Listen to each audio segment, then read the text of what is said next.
सो आयुर्वेदा कैसे हेल्प करता है उन विमेंस को जो प्रेगनेंसी और पोस्टपार्टम मतलब उस दौरान जो इमोशनल चेंजेस उनके में आते हैं, तो आयुर्वेदा वहाँ कैसे हेल्प करता है?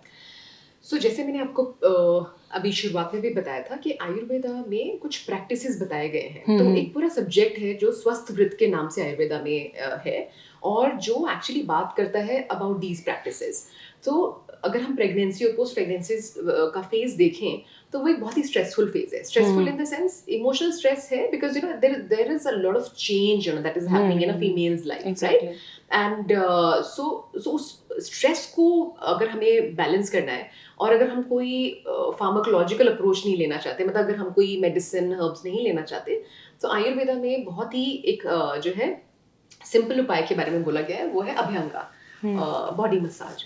And during pregnancy, post pregnancy और मसाज के बारे में आयुर्वेदा में ऑफ कोर्स काफ़ी डिटेल में बात की जाती है। और इस फेज में भी जब हम अगर जैसे फॉर एग्जांपल फीमेल अगर थोड़ा हेड मसाज लेती है, बॉडी मसाज लेती है विद सिंपल ऑयल्स और herb infused oils, that helps a lot. So वो कहीं ना कहीं डी स्ट्रेस करने में बॉडी को बड़ा हेल्प करता है।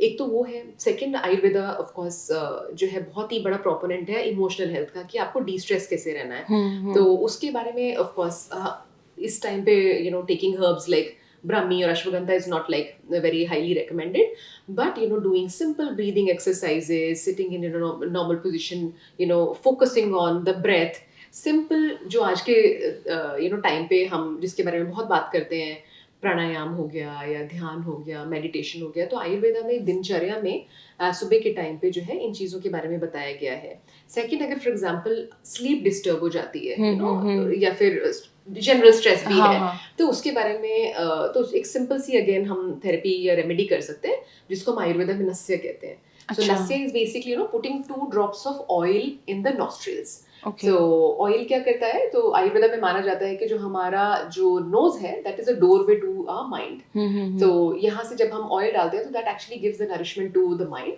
which actually relaxes. It gives the same impact, the kind of impact that we have when we do breathing exercises. तो breathing exercise करके कैसे हम relax feel करते हैं. So similarly, अगर हम ये नस्य करते हैं, फॉर एग्जाम्पल स्लीप में डिस्टर्बेंस है या नींद अच्छी नहीं आती, थका थका फील होता है, तो ये एक बहुत ही अच्छी जो है एक रेमेडी आयुर्वेदा में बताई गई है। सो मैं ज़्यादा तो नहीं इसमें बताऊंगी, बट एक अभ्यंगा, नस्य और थोड़ा डाइट को अगर हम सही से लेके चलें, इस बेसिकली क्या है कि प्रेगनेंसी और पोस्ट प्रेगनेंसी फेज में एग्रवेशन होता है वाता दोषा का। तो vata dosha actually tends to cause lot of dryness, और वो it's because it's a changing phase. तो उसको बैलेंस करने वाली जो है डाइट लाइफस्टाइल आयुर्वेदा में बताई गई है, वो हमें जो है उस टाइम पे फॉलो करना चाहिए under of course physicians guidance.